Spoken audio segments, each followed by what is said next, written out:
ಕರವೇ ಅಂತಂದ್ರೆ ಕನ್ನಡಿಗರ ಧ್ವನಿ. ಕನ್ನಡಿಗರ ರಕ್ಷಣೆಗೋಸ್ಕರ ಹೋರಾಡುವಂತ ಒಂದು ಸಂಘಟನೆ. ಹೌದು. ಇಲ್ಲಿ ಅಶ್ವಿನಿ ಗೌಡ ಅವ್ರು ಒಬ್ಬರೇ ಕನ್ನಡಿಗರಲ್ಲ. ಅಲ್ಲಿ ಇರುವಂತ ಎಲ್ಲ ಕಂಟೆಸ್ಟೆಂಟ್‌ಗಳು ಕೂಡ ಕನ್ನಡಿಗರೇ ಆಗಿದ್ದಾರೆ ಅನ್ನೋ ಒಂದು ಪ್ರಶ್ನೆ ಕೂಡ ಚರ್ಚೆ ಮಾಡ್ತಿದೆ. ನಾನು ಅದನ್ನ ಹೇಳೇ ಇಲ್ವಲ್ಲಪ್ಪ. ಅವ್ರು ಯಾರು ಕನ್ನಡಿಗರಲ್ಲ ಅಂತ ಹೇಳಿಲ್ವಲ್ಲ ನಾನು. ಅಶ್ವಿನಿ ಗೌಡ ಕನ್ನಡತಿ ಅಂತ ಹೇಳಿದ್ದೀನಿ.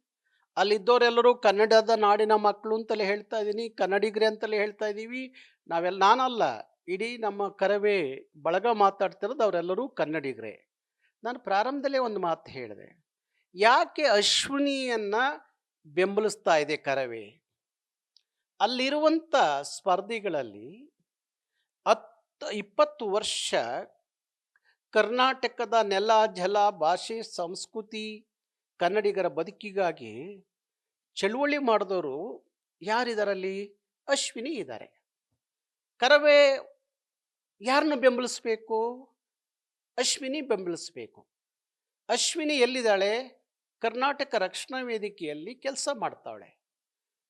ಅದನ್ನ ಆ ಒಂದು ಕಾರಣಕ್ಕೆ ಅವ್ರನ್ನ ಬೆಂಬಲಿಸ್ತಾ ಇದೆಯೋ ಹೊರತು ಅಲ್ಲಿರೋರು ಯಾರು ಕನ್ನಡಿಗರಲ್ಲ ಅಂತ ಹೇಳಿ ತಾರತಮ್ಯ ಮಾಡ್ತಾ ಇಲ್ಲ.